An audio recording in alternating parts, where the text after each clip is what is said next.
I'm fine. Is this still a good time to chat with you about your brilliant work on Old Henry? It's a great time. You're too kind. Thank you. No. This film is so beautiful, John.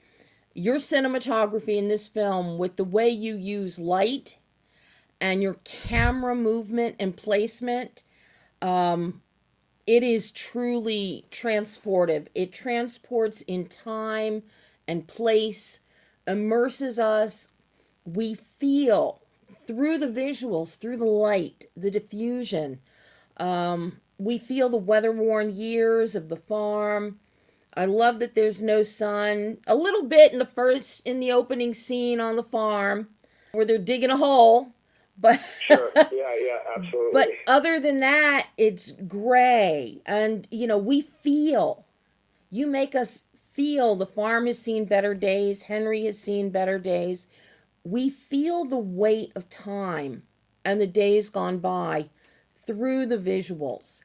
And what you do is you showcase beauty. Not many people are going to think it's beautiful in late fall, early winter, where half the grass is dead and you've just got the yellow wintry grass, but you bring the camera down eye level with that tall dried out grass that's moving in the wind and give us this great panorama, this great vista of trees in the distance that are dark from the cold and the sky, and there's nothing as far as the eye can see. Then you counter that with the beautiful golden glow that comes from hurricane lamps inside.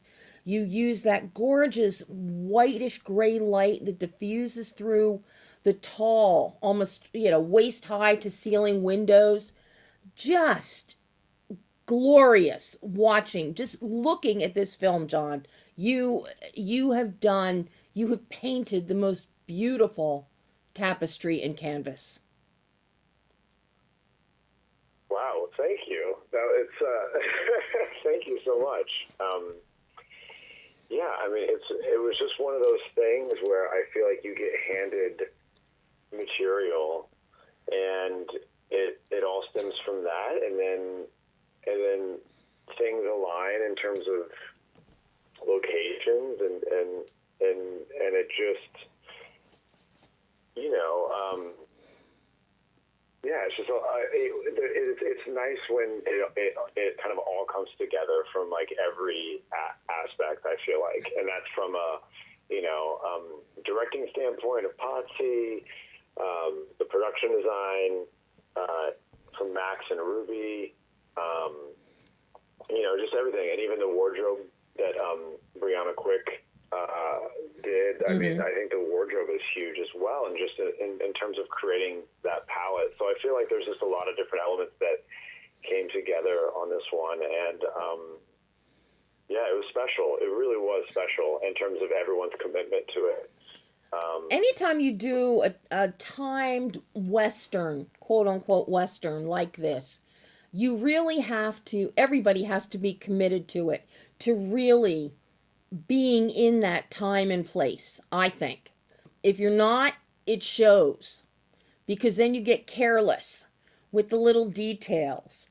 Here, right down to the tabletop hurricane lamps and the tiny little bookshelf against the wood slats, in the corner, and just the very worn few books that are on there. Those little details add so much. And then by Max adding in with the production design and bringing in those shearer curtains, it gives you more to play with light as to what's coming through the windows. So you're so correct that every element has to come together, and it really does on Old Henry. Thank you. Yeah, thank you. I think it even started with the location and like why we decided to film there, because this house was just, it was a 100-year-old house that then we added on to, in terms of some of our needs, in terms of like adding a porch and adding kind of more of a farm around it, because it was, I'm trying to think the year it was built, but I think the cabin was originally, or that house was really 1870s or something.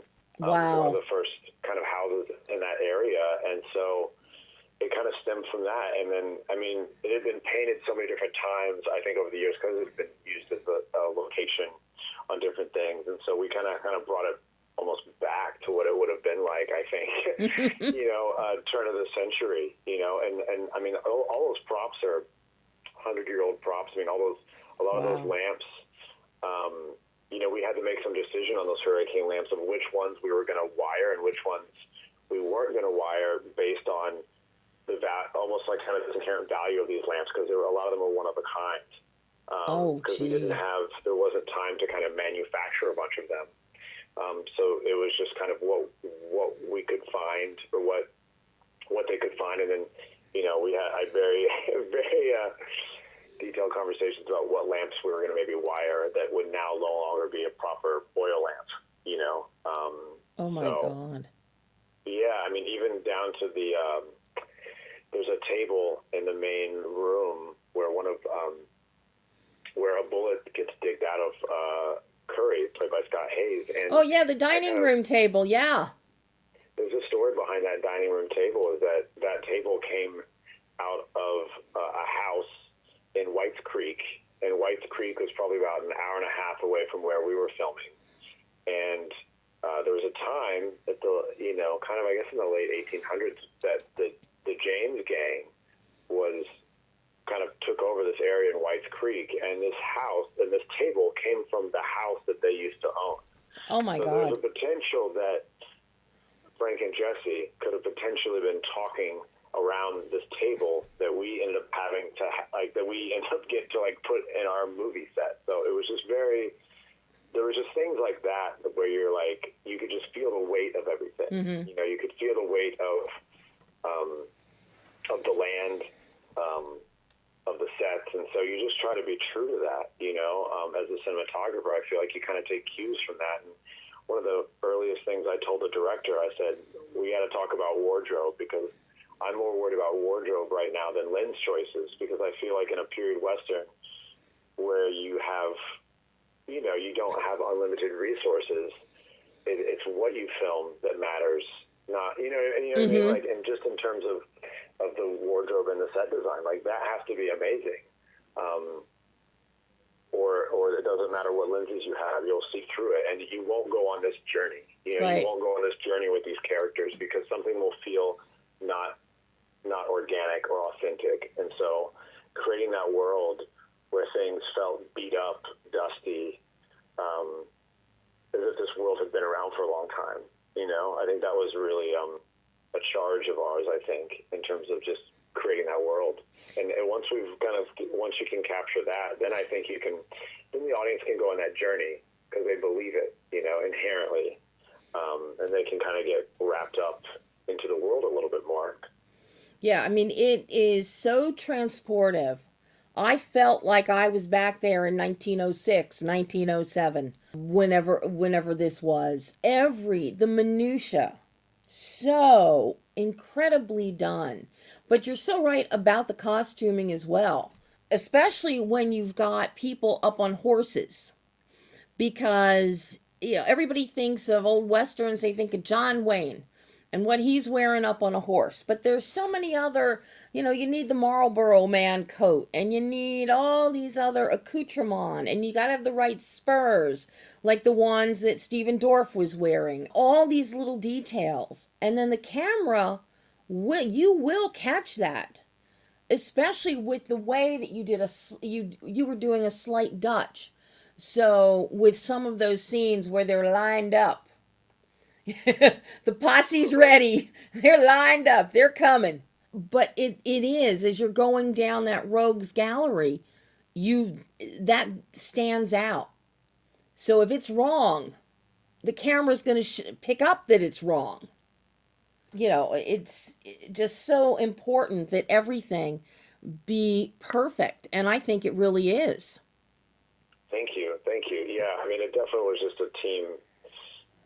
It was just we all were making the same movie, and that in and of itself felt great, and it's funny you mentioned the sunlight, sunlight versus gray versus rain, and that was something that we definitely tried early on to kind of adjust our schedule accordingly, just in terms of if it was going to be, if it was going to be full sun, we would try to do interiors, if we didn't want sun. And so, yeah, I mean, I think our schedule was kind of constantly adjusting based on weather, and we were fortunate enough that we were able to, because the entire film kind of takes place in and around I think it's like a 3,000 acre property. Mm-hmm. So all the locations were within one property, which was, some of them were, you had to take 4x4s and that kind of thing, just more off-roading type stuff. But for the most part, it was all in around one massive property, which I think allowed us to achieve a bigger scale than we would have been able to if we had to kind of piecemeal certain things, so that was really nice once we kind of discovered that. And the director, Potsy and I, we spent, a couple weeks just going around on four-wheelers, figuring out the geography of where the bad guy's going to come from, and where are they going to find Curry, the wounded gunman, where are they going to find everything, and kind of just piecing it together and kind of putting it together in a way which allowed us, when we did have rain, we were able to kind of anticipate what scenes that might work in the best for our continuity, and then kind of quickly pivot, which was really great. I think it allowed for us to, I kind of joke that it rains when it needs to rain in the movie, but not any other scenes, Yeah. So. Well, and I love that you mentioned the geography, the topography of the land, because at first blush, yeah, you've got the woods off in the distance and these rolling hills of farmland in between the house and those woods. But by the same token, when you get into those woods, as we do in that third act, as Dorff's character of Ketchum takes off there and old Henry's going after him, that is a very difficult area to traverse. You're going down hills that's muddy, it's rocky, you've got trees, you've got a brook that's babbling through there. You had to have been shooting handheld running through there. Well, and to speak into a little bit about that, about our camera movement, I had an amazing camera operator that I've been working with for probably 7 or 8 years. A gentleman by the name of Sam Willie, and he is a gimbal operator. So he has just dialed in the Mobi Pro 2 to such a degree that I even had to sell the director, because I think most of the time when you hear the term gimbal, a lot of directors go, "Oh no, I need Steadicam. I want Steadicam or dolly. Gimbal stuff is not for me." But Sam, this operator, just has it so dialed in that I feel like it's seamless in terms of being able to put the camera where we need to put it, and just getting that subtle movement, without cumbersome need of track and stuff like that. So no, that kind of that as a running to the woods in that last act that you mentioned, I think that was a time where we did actually have 2 grips running with the Mobi while we were isolated on the wheels. So wow. We were gimbal operating that off of wheels, and then we had our the two youngest and spryest grips running through a pretty kind of marshy type of condition. And I think it actually snowed or iced that morning, so some of it was still even icy in the shadows there. So yeah, that was definitely, but that was one of those sequences that when the director and I were kind of, when Potsy and I were kind of working through everything, that was just one of those sequences that I think we just got really excited about it because we knew what it was, and we knew what we were gonna be able to achieve with it. We knew that Tim was gonna be right in line with it because it wasn't really written that way per se. We kind of wrote that action around the location. So, the fact that our hero is kind of running away from the house, and that's where his family is, trying to get Stephen Dorff's character away from the house to try to get him out into the woods. I just love that it was Tim running that way and Ketchum chasing after him away from the house. There's poetics in that, I think, or metaphors in terms of trying to get this evil that's entered your life out of it. And so I think Potsy and I might have acted out that scene for the crew. I don't know how many times. Every chance we could, we were like, okay, this is where he's going to run. And we'd do it. Because we're just we just saw it, from the very beginning. And that hill, yeah. And I love the shootout between the trees. One's running to this tree and guns are blazing. Then we're each running to other trees. And none of the trees are big enough to hide a whole body. So you've always got a shoulder or something sticking out on one side of the tree. And I love how that entire sequence is shot, John. It's just really so well done. But there's a funny story about that sequence. Originally, it was written kind of differently, and it kind of the sequence kind of went into a river and a creek, and then some stuff happened. But I guess a couple days before, when we tested the water, there was we just weren't able to put actors in that water based on what was there, and so we kind of sort of went back to a little bit of a drawing board, or I almost think just got kind of down to the essence of it. And Potsy was like, I think we should just do a shootout, like one, good guy versus bad guy in the woods, And so I was really happy with where that landed in terms of that location and just kind of getting into that. And as the nature of anything that shoots on a quick schedule, we had very little time for that sequence. There was a couple things that we had very little time for that sequence. I think because stuff in the earlier the day had kind of just gone long. I think we ended up shooting that sequence in about 2 hours. That's it?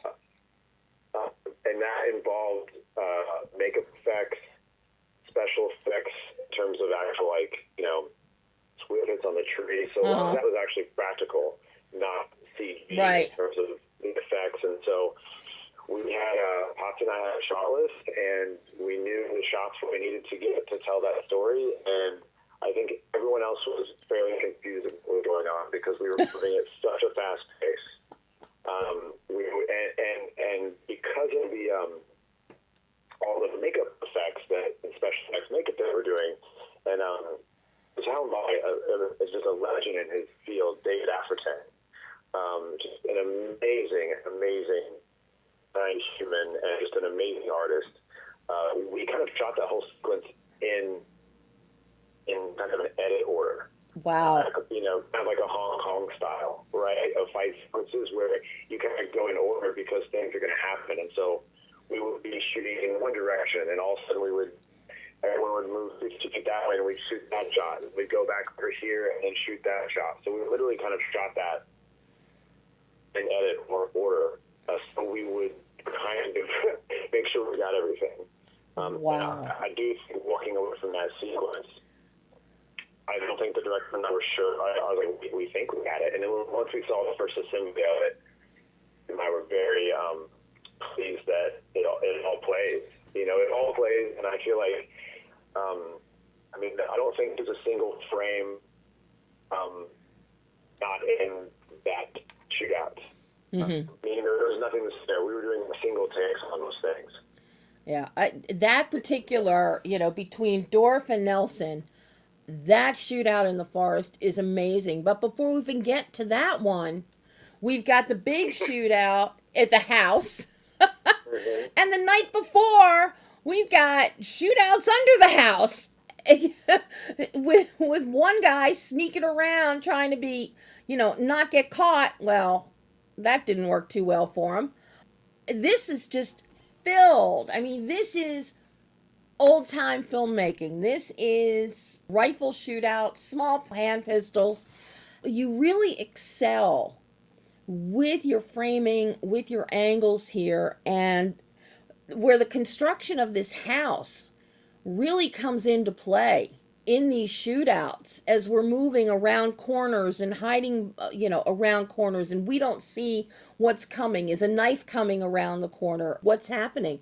It plays so well, and the camera movement is spectacular. It's really spectacular, John. I'm curious, how much planning, how much orchestration did it take for that? Were you going the movie? Were you doing for those sequences as well? Walk me through what you were doing with those, because those are challenging. Yeah, I mean, it kind of goes down.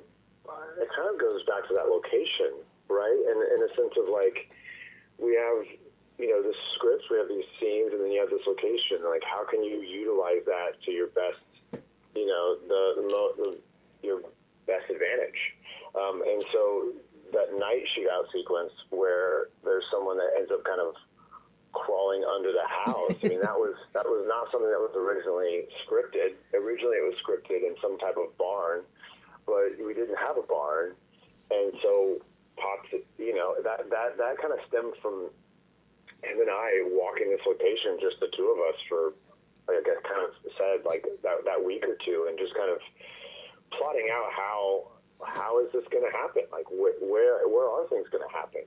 And so I think by the time we kind of brought, by the time there were more department heads involved and more people on set and visiting location, it's like it kind of just solidified in terms of like what the shots were going to be. Again, yeah, that night shootout where Henry comes out the back door firing a shotgun under the house. Mm-hmm. It was one of those things that once it kind of came together, we just kept seeing it in our heads over and over and over again. And then by the time you shoot it, you're like, okay, great. That was exactly how we kind of wanted it to go, from the very beginning, just in terms of like, just like the shot design too, in terms of trying to keep it as minimal as possible. Mm-hmm. I'm a pretty big fan and minimalism when it comes to certain stories, especially like this, where it's like you have a father and a family that's isolated. This idea of like minimalism really played into our kind of design of the film, and like let's do it in as few of different edits as possible to kind of like draw you in, so we're not relying on the close-up or medium close-up all the time. Mm-hmm. There are times where things play out and a wide shot as long as they can until you absolutely need to like get in there and for a different emotion. So for that night shootout sequence, that was something where we really going into. We knew the half a dozen shots that we really needed to tell that story.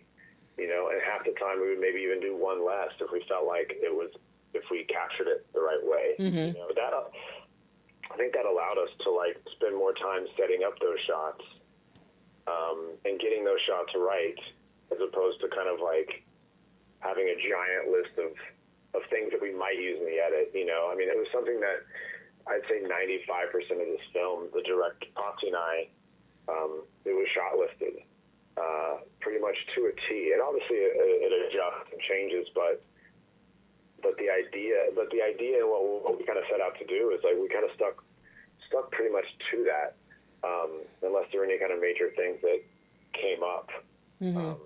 production wise, as things do. So yeah, I mean, it was literally that time shot listing it and kind of discovering the film we were going to make together. I think that's a really important thing as a director and as a cinematographer to like have that exploration time together without the pressure of like things having to be done right away or like the pressure of production. So I think that was just invaluable. I feel like I was constantly flying to Tennessee from LA, like I'd fly there for 2 days, but those 2 days we would get so much done, and I'd fly back to LA for some other work and then come back out. I mean, it was very, I just knew it was so important to be on the ground making those decisions, and discovering what the film was going to be, from a visual English standpoint, I suppose, Mm-hmm. you know what I mean, in terms of shots or in terms of things we want, and that kind of thing. And so it really, I think a lot of our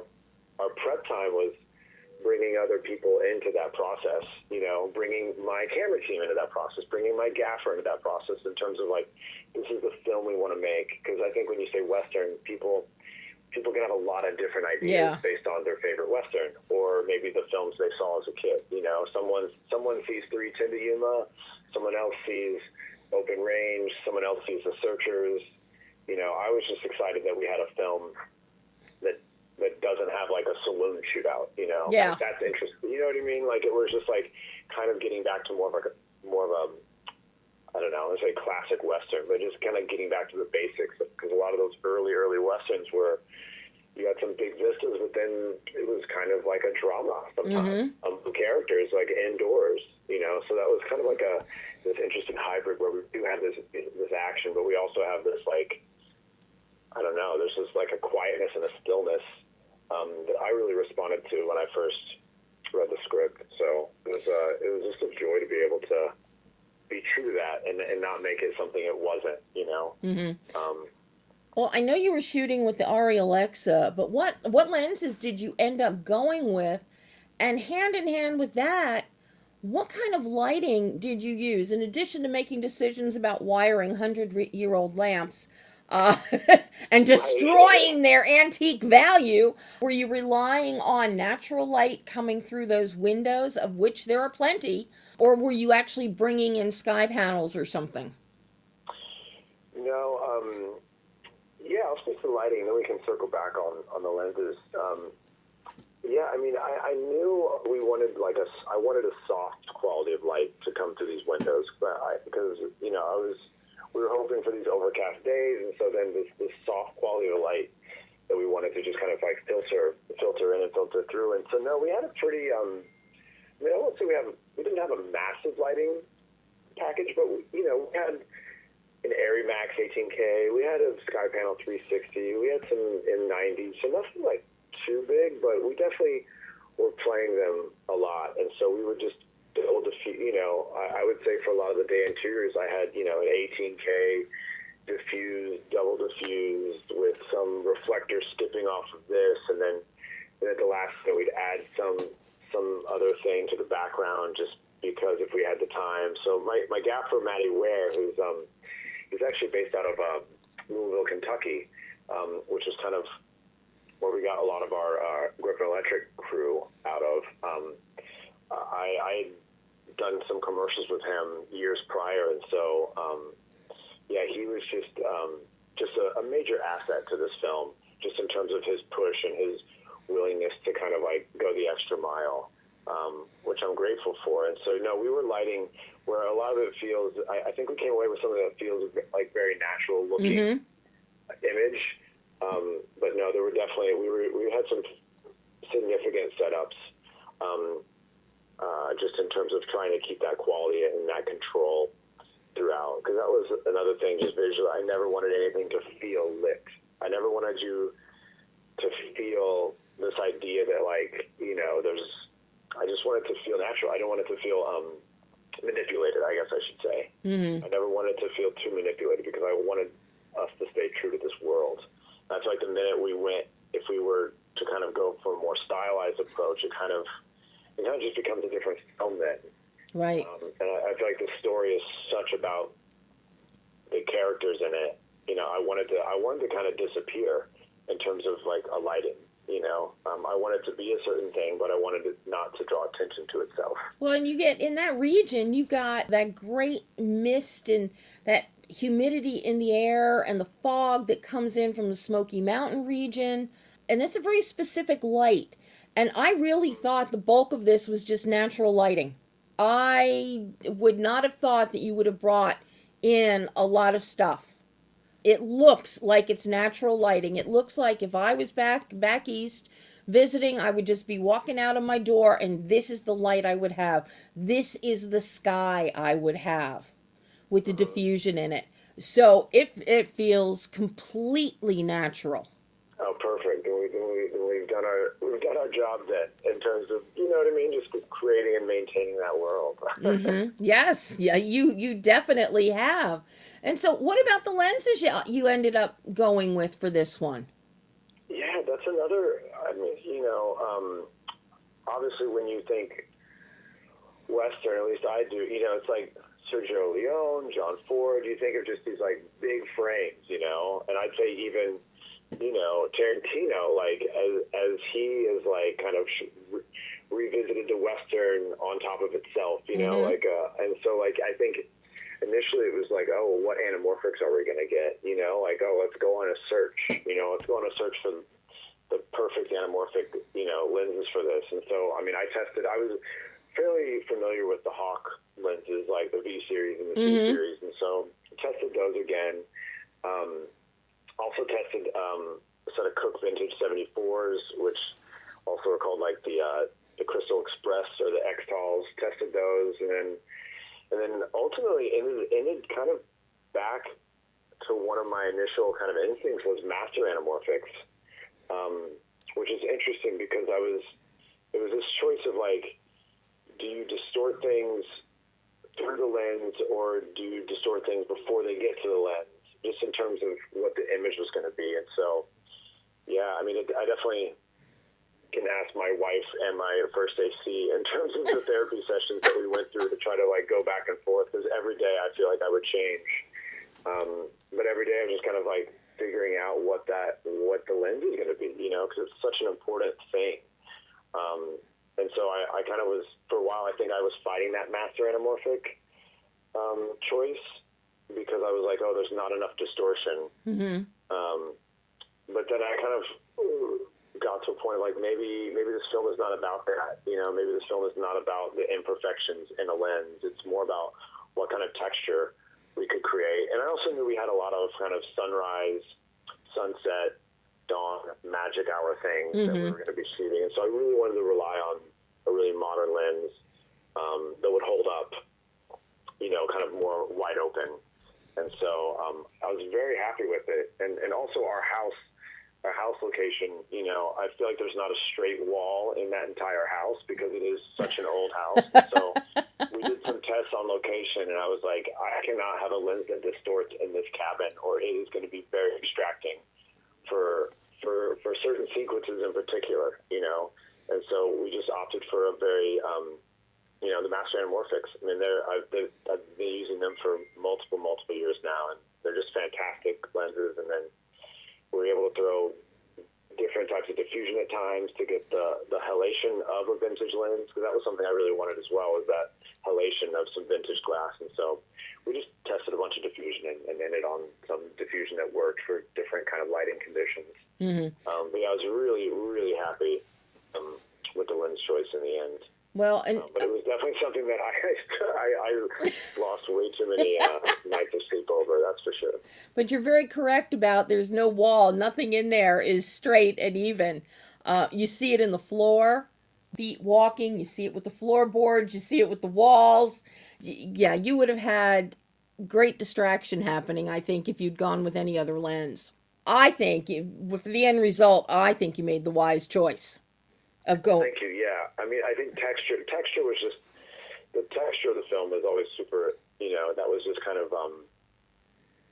that was one of the driving forces, I think, behind just kind of the cinematography, was like wanting to create a certain type of texture.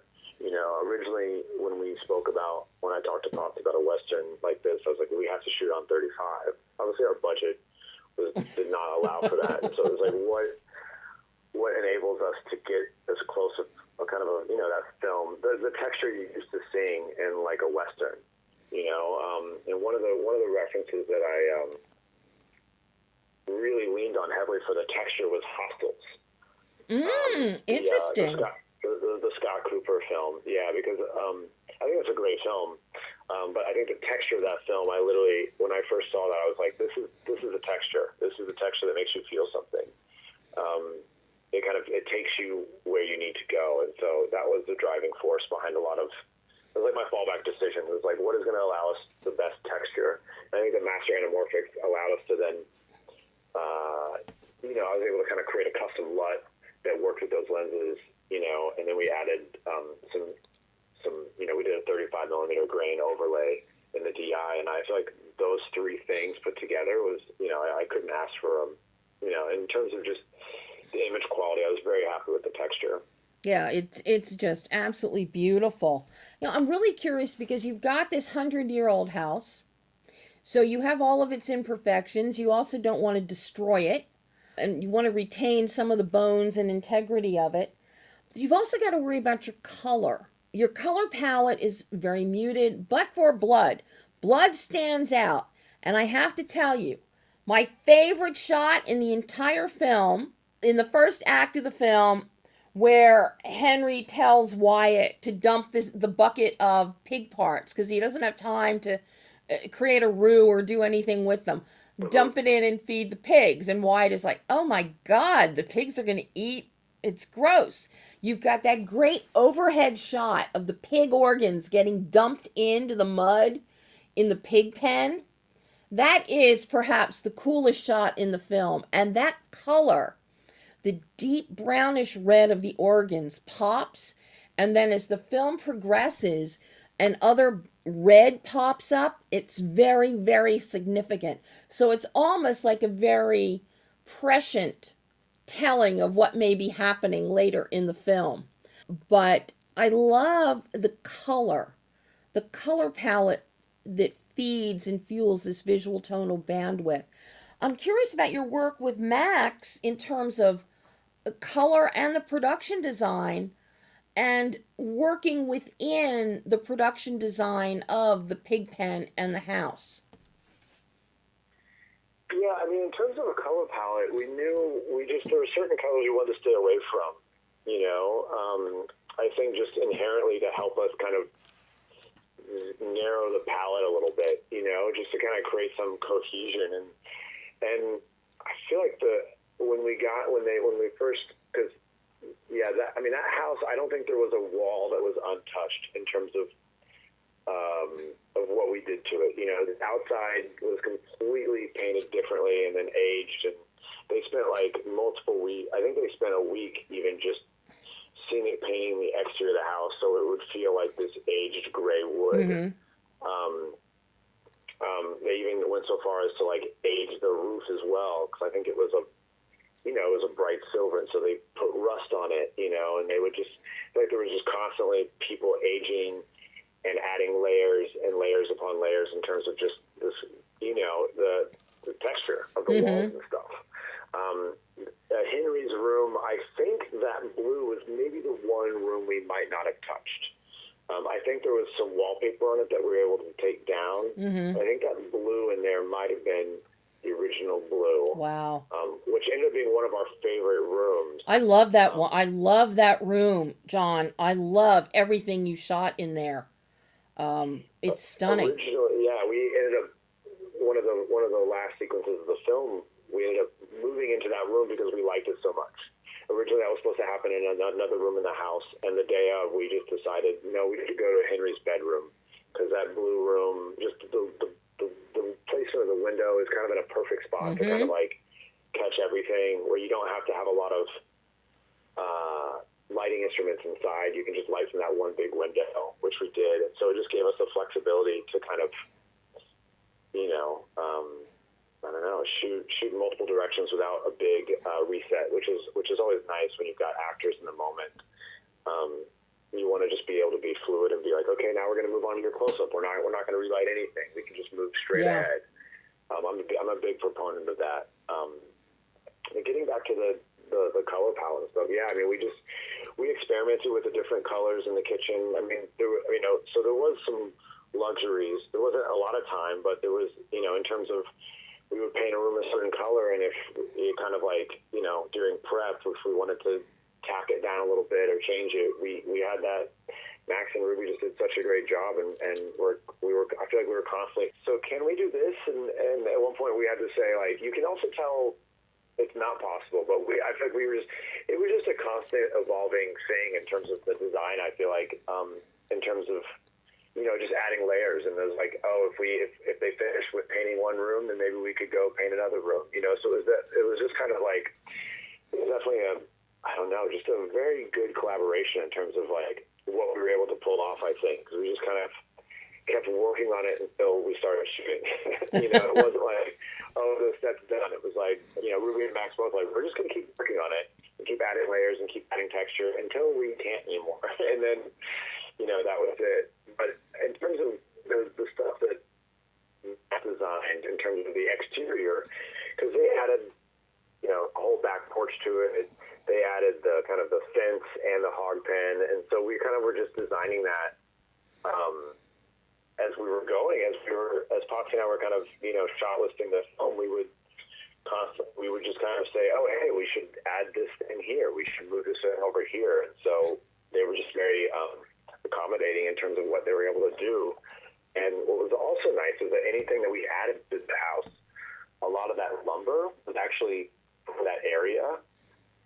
Nice. So they were building things out of 100-year-old lumber, from barns and whatever they could find that was kind of period. So it was pretty nice that when they added on to it, it still had this, I guess, authentic nature of being this wood, at least from, 100 years ago, 150 years ago, which is pretty cool. Yeah. It's pretty special. It made it all feel like, we have a responsibility to get this right, Well, and something that you also do, in addition to hogs and horses and Guy and all men, you also get to do flashbacks to years earlier when Curry was a little boy, and you're dealing with fire and more action there. And that segment, those flashbacks for Curry, really had a whole different tone to them. Did you change anything up for those sequences? The flashbacks were always something that I think everyone from the producers to the actors to Potsy, myself, we were all trying to figure out how to kind of like grapple those, right? And just in terms of like, you've got this very like grounded film in terms of like, we're not overly stylized in a sense of like allowing a bunch of different flashbacks. And so I think I was just always concerned about like, it has to feel organic. It has to feel authentic. Because I feel like we're building the story. And so, that was again, it kind of came out of the location as well. It's like, what do we give it? We had scouted a bunch of different barns, like larger barns. There was a potential even for like a bit of a street with some multiple houses on it for some of that flashback stuff. But we kind of opted, Potsy and I just said, we kind of just spoke about, what if it's more of this like a metaphor, and as soon as like we kind of like went down that road, it was like, oh, what if we have some fire, but not just like a fire? What if we have like the biggest fire that we can pull off with such short notice, just in terms of, because I think we even added the fire after we had tech scouted. We were just like, oh, we should just add that. We should just try that, because just from a visual standpoint, I didn't want like kind of a moonlit flashback. Right. It was very much, I don't know why. There's just inherently something in. I just didn't feel like that was right for our story, emotionally, and so I felt like this addition of fire. At least it was like a different visual language, It was a completely different visual than anything else we kind of have in the film. And so that in of itself kind of maybe makes you feel something different. And so, yeah, we kind of figured out how big a fire we could build, how far it had to be away from our buildings so we didn't catch that on fire. And then we augmented that with a bunch of sky panel S60s, sky panel 360s, in terms of just having that fire effect. And again, because it was kind of, it's kind of surreal, it's a slightly surreal flashback. It was like, I think people, I don't know, it was interesting getting everyone on the same page with what it was, because on paper it's kind of confusing, and if you haven't had time to really have a whole production production meeting about it, which we never really did. Everyone's like, okay, we're going to build a fire now. We're going to build a fire. And like, we're like, it's going to be fine. It's going to be great. You know, and then then it was, you know, it kind of was, I don't know.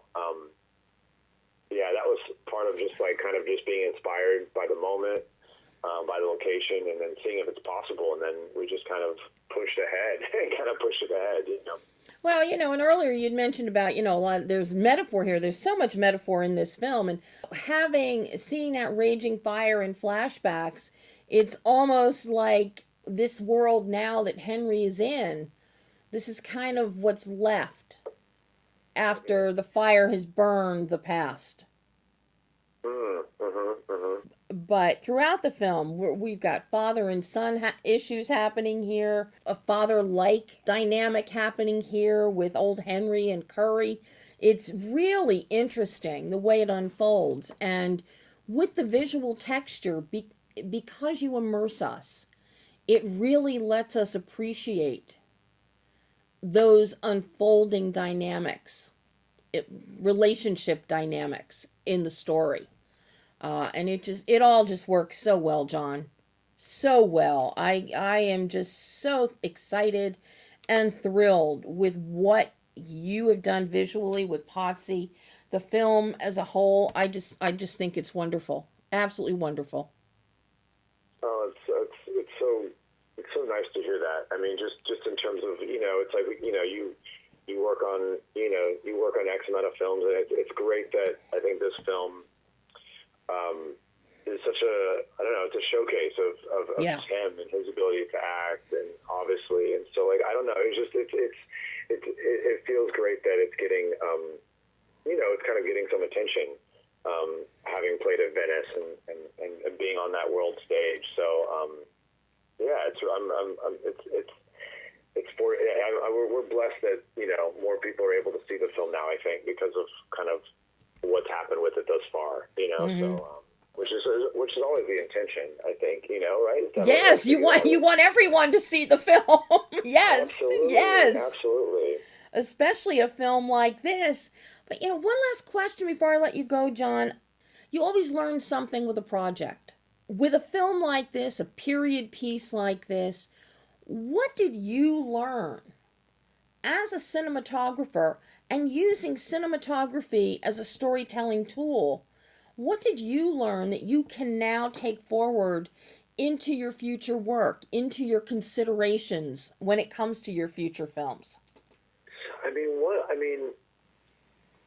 I feel like I could answer this in like two parts. I feel like one of the things that I really learned, and that was from working with such, I think, amazing actors, you know, Tim Blake Nelson, Scott Haze, Stephen Dorff. I think I really, because I think they all took this project, you know, like any film, but I think they had so much invested in the film that I feel like they were bringing so much to the table. And so I feel like I just, taking a cue off that, just in terms of rehearsal time and blocking time, you know, it was, even at times where we might not have had it in the schedule to do these kind of extended blocking rehearsals and kind of to talk through things, but we just kind of took the time.